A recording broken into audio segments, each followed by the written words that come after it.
Hey, welcome to Aussie Online Growing on Shopify. This is episode number 94. My name's Rachel from Aussie Online Growing on Shopify.com.au.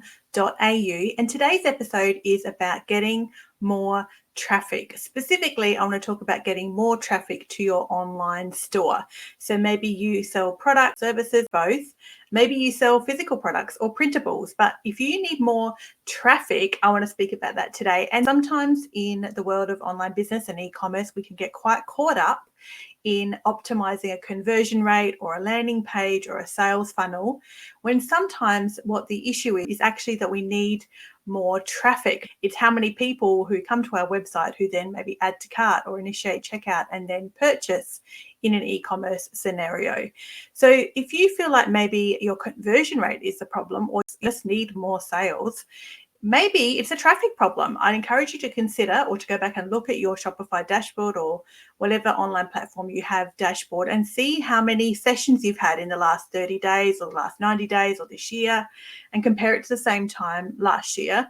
And perhaps it's a traffic problem, because if your conversion rate is 1%, you actually need 100 people to even get to your website to get one sale.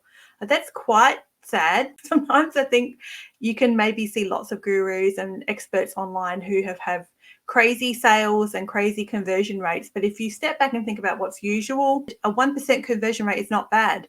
And that actually means you need 100 people or 100 sessions to your website every day just for one sale a day. And that's a lot more traffic than people imagine. I think it's a lot more traffic than what you might initially expect, or maybe what you think about when you start a business as to how much traffic you need to expect a sale or a bunch of sales.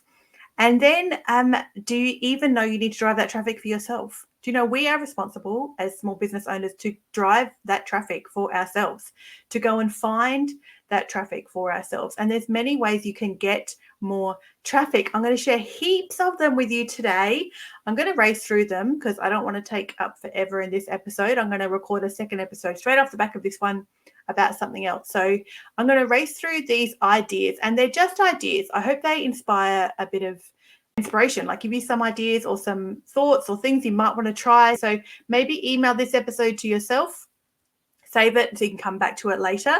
And we're going to go through a few different categories of traffic. It's like a leaky bucket. If you're going to fill the bucket with traffic, you want to make sure you've got the holes plugged, you're piling in as you possibly can. So for example, some things on the back set first, or you should look into at the same time as getting more traffic. You should have things in the back end like a website pop-up, an email sign up, an email flow or series, and you should have some Facebook retargeting ads. You need to be able to make the most of this traffic you're going to be trying to generate, so that you are not just reaching a heap of people for the first time and never again. People who come back to our website often and in a short period of time are more likely to buy. So if you can get somebody to come back 2 or 3 times over a couple of weeks, they're far more likely to buy than somebody you've reached out to once and then never reached out to them or never found them again. Somebody can get back to your website like 2 or 3 times in 2 or 3 days is definitely more likely to purchase. So there are many theories and ways of doing that, so you haven't got a leaky bucket. If you haven't listened to my episode number 92, I highly encourage you to go back and listen to it after this. It's number 92. It's called My Steady Growth Umbrella Strategy. That dovetails really well with this episode. When you're evaluating this traffic, because not all traffic is created equal, Google Analytics, to see how long these people were on your website for, to kind of give you an idea of whether the traffic you are acquiring is good or if it's really junky traffic. I like to look at how long users were on the website, whether they viewed content as far as Meta or Facebook ad goes, or your engaged sessions on Google Analytics, and how long people spent based on where the traffic came from. It's always a good way to measure it. SEO, content marketing, social media marketing, and email marketing. SEO, content marketing, social media marketing, email marketing. They're the 4 categories I want to look at here about how you can get more traffic to your website. This is a bit of a brainstorm. Take some of these ideas for yourself and save them and maybe try them and come back to them later and see if you've got kind of all these bases covered, or if you really need to plug the leaky bucket and look at one of these categories you might be neglecting.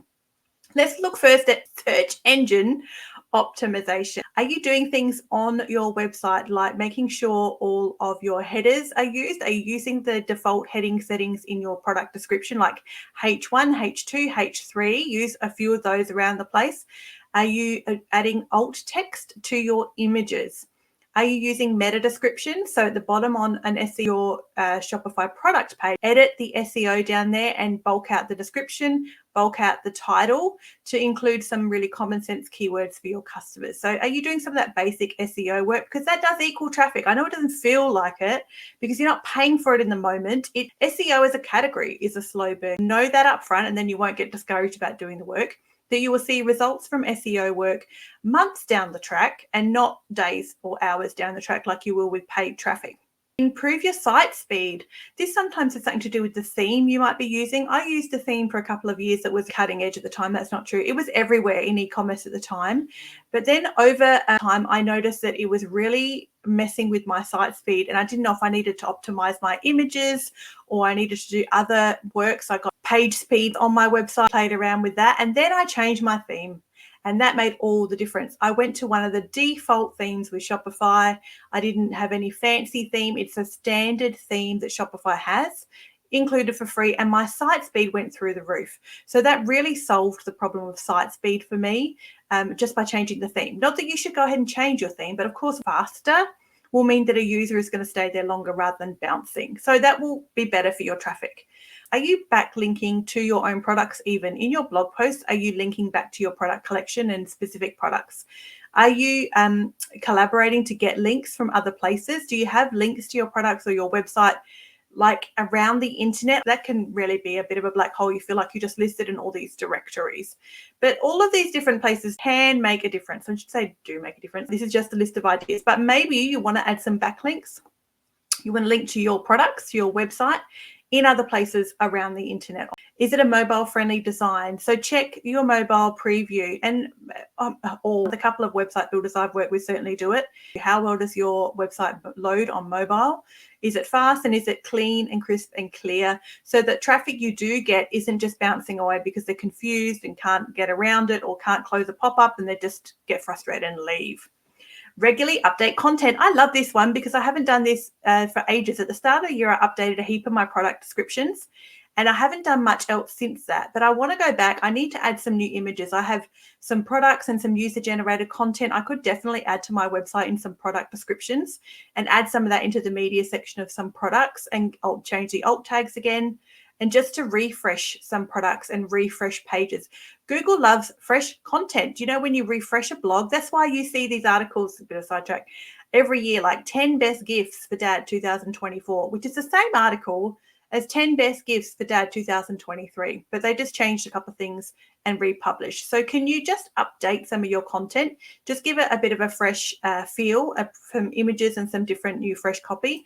That will help with traffic because it'll help you be more discoverable. It'll help with your SEO and your domain authority. So that was SEO. Content marketing, this is probably one of my favorites. And this is stuff we probably spend a lot of our time doing in e-commerce anyway. First one is publish blog posts. When's the last time you published a blog post? It really does help your SEO, which is why I do blog posting as well. But it actually also just gives fresh content. It will help with people finding your website, looking for answers to questions online, and will land onto an article that's helpful for them. They might share it with a friend or they'll email it to themselves. They're learning more about you. You are building that trust with them. And the more trust, the more likely they are to come back again. And then when they come back again and again, they'll buy something. Increasing the credibility of your website overall with content marketing is publish blog posts. Don't just publish a blog post and leave it at that. Use the blog post as your content, as your like pillar content. One blog post can be your pillar piece of content, and then use that blog post and chop it up into many pieces for many different things. Use the content you have in a blog post. You could do a guest blog, have somebody write a blog for you as a guest, and then you share links between each of you. You're pushing traffic to each other's websites, or you write a blog for somebody else. So do some guest blogging. Another one is a challenge or a giveaway. That was great for traffic. The month I did my challenge, my traffic increased. The month I did my challenge, the traffic to my website that month, I think, increased by about 40%, like a significant increase on my traffic. by doing a challenge or could you do a giveaway? Do a giveaway to your website if possible. Don't just let it live on social media, because you don't get the same engagement. This is about getting traffic to your website. You can do giveaways on social media, but giving them on your website in some capacity is even better. Getting people to sign up to your newsletter as part of the requirement for them to even enter means they're coming to your website, which means you're getting more traffic. Remember, the more traffic, the more people, the more often that person comes again and again, they're more likely to purchase. And also, if you're doing Facebook retargeting ads, the more times they come to your website, depending on their privacy settings, then it means you can retarget those people as well and reach out to them again. And the last one in this category is interactive content. Do you have quizzes or polls? Could you do competitions or little Q&A things? You know, like those things you see on Facebook, that it would be cool to do something like that, where they answer questions on social media or via an email, and they get an email response back with like a result of what they are, or match it to one of your products. You're this type of candle, you're this type of dog treat, I don't know. All those sorts of things are fun. That definitely generates traffic, because that's really shareable content. You're going to get a lot of traction on social media with people tagging their friends to do also complete quizzes. That could be a thing you could try about increasing traffic. The next category is social media marketing. We certainly live in this world, don't we, as e-commerce store owners, growing particularly with ads and Facebook and Instagram and organic social. Paid ads, that's my top one. You need to pay for traffic. I firmly believe it. But it's pay for traffic. Like, growing organically is all nice, unless you are going to go viral, unless you're already famous and can leverage an audience of people who already know you, then pay for traffic. So you need some paid ads. You need some Facebook and Instagram ads. Whatever platform your ideal customer lives on and spends a lot of time on is a platform you should be paying for traffic on. I'm a Facebook ads expert. I do Facebook and Instagram. So you can reach out to me at Aussie Online Growing on Shopify.com.au. Book yourself a free discovery call. You can book it straight in my calendar, find a 25-minute slot and just book it. We can chat about your business, and I can take this sort of work off your plate, and I can go into the back of your Facebook Ads Manager account. I can build it for you. I can analyze what's already going on back there and give you some expert advice on the metrics you are seeing, and give you some strategy to moving forward, and to get you some more revenue, to get some more cost-effective results, and to get you some more traffic as well. So this one is definitely up my alley. It's one of my favorite, is traffic from Meta. There are many ways to do this. And like I said at the beginning, is you always want to go and look at Google Analytics to analyze the results of that traffic. Is it junk traffic, or is it really good high quality traffic? And spoiler alert, you will pay more for good quality traffic. No one is surprised. That's the way it works out. Like, you can pay for link click traffic from Facebook and Instagram, or the cheapest traffic there is, and you'll probably get mostly junk traffic. Or you can pay for viewed content traffic and get somebody to actually land on your website and to hang about for a little while. It's a more engaged user. They have more intention behind why they're there. It's going to cost you more. So you just need to keep that in mind. But pay for traffic is my top point under this category. That's the next one. Add your link. Do you have your link to your website, your business, on your personal page? Like, dawn of the days where we keep all of that sort of stuff separate. If somebody's Googling your name because they know you're the business owner, just put your website address on your profile as well. Like, the more places you have your website link, the better. Another one is to participate in Facebook groups or groups on LinkedIn even. All of those places. Are you in some groups? Are you actively participating? This is time consuming. Hey, like, no surprises. This is a bit of time to do this sort of work. And then you hope and expect and want to see people who are clicking, who are appreciating your advice and your tips and tricks to help other people and other users, or even on Reddit, you're wanting them to click through to your website. So that's probably that sort of stuff you would want to set aside, 15 minutes a week to deliberately do. Otherwise, honestly, that feels like a black hole to me. I feel like I would be stuck in for an hour in Facebook groups just answering questions and giving out free advice. So you might want to set yourself a bit of a time frame around that sort of tip, but even still, so worth doing. Another one is to collaborate with another small business. Like, collaborate with somebody else. If you got another small business, doesn't need to be in competition or not in competition with you. They just need to have the same customer as you. So you both sell dog treats or animal treats or candles, but what type of thing does that person also shop for? Like, hello, I love candles and I love dog treats because, I have a dog. I don't have a dog anymore. I have a cat. But treats, like I buy from dog treat places because they often have cat-friendly treats. So I'm a cat lover, but I shop at a dog treat place. So not all cat people hate dogs and not all dog people hate cats. So you just need the same type of person. Doesn't matter if the competition is there or not, the type of person is important. So I'm not going to collaborate with somebody who sells fishing gear. That'd be the worst idea ever for my business. My customers aren't interested in fishing either. So I wouldn't want to swap those sorts of time and energy and expertise between the two of us. So it just has to make sense for your business. Make sure you're using organic social and you're using your website. So you don't have to add your website link to every social media post, but I definitely add it to a lot. I just chuck it down the bottom there on many social media posts. So people will find you if they want to find you. So they will go to your profile and find your website link. If you're talking about products, link to the product. Make it easy for people to shop. Make it easy and sensible that people can find you and click to your website when they want to. Category 4, email marketing.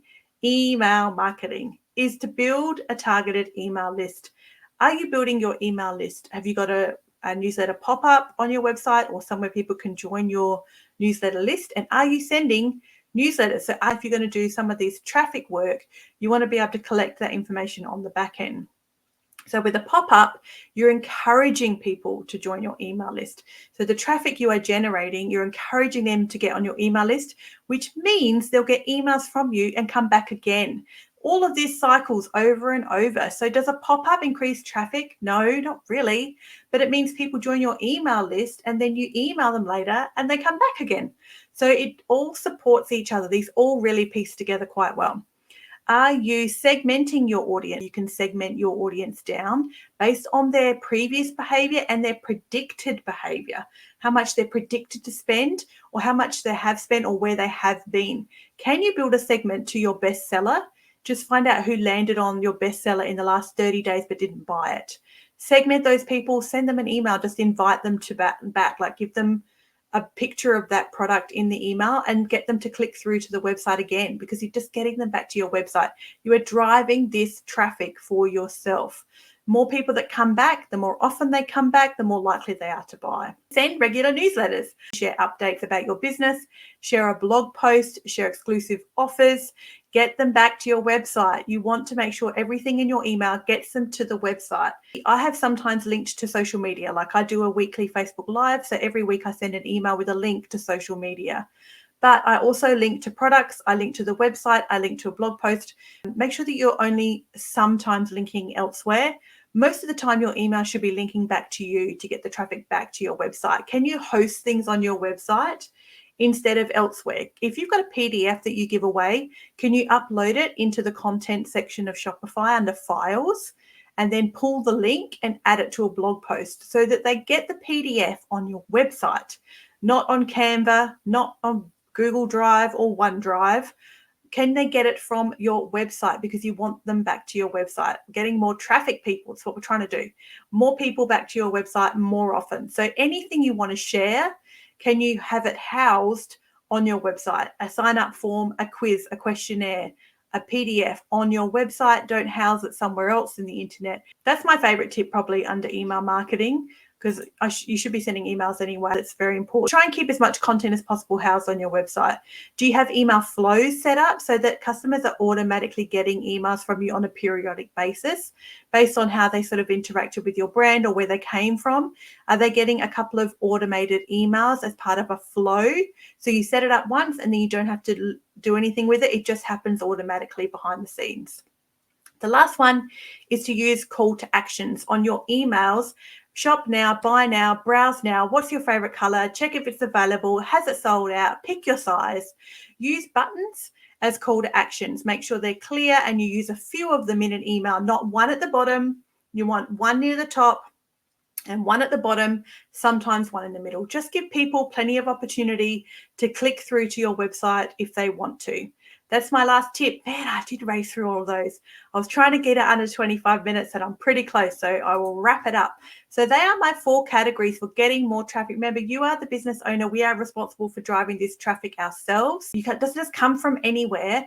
And go back and then analyze the type of traffic you are driving, particularly if you're paying for it, because you can probably more accurately see where it's coming from if you've got an email and Facebook and things, and just see how long these people are hanging around for, and then develop ways of retargeting those people with emails and segmented emails, again on social media organically, or through paid advertising through retargeting ads. Please reach out to me at my website. I'd love to hear from you. Tell me all about your business, what your bottleneck is in your marketing at the moment that I can take off your plate. We can chat all about it. Book yourself a free discovery call at AussieOnlineGrowingOnShopify.com.au, and I'll see you guys next time. As always, keep learning.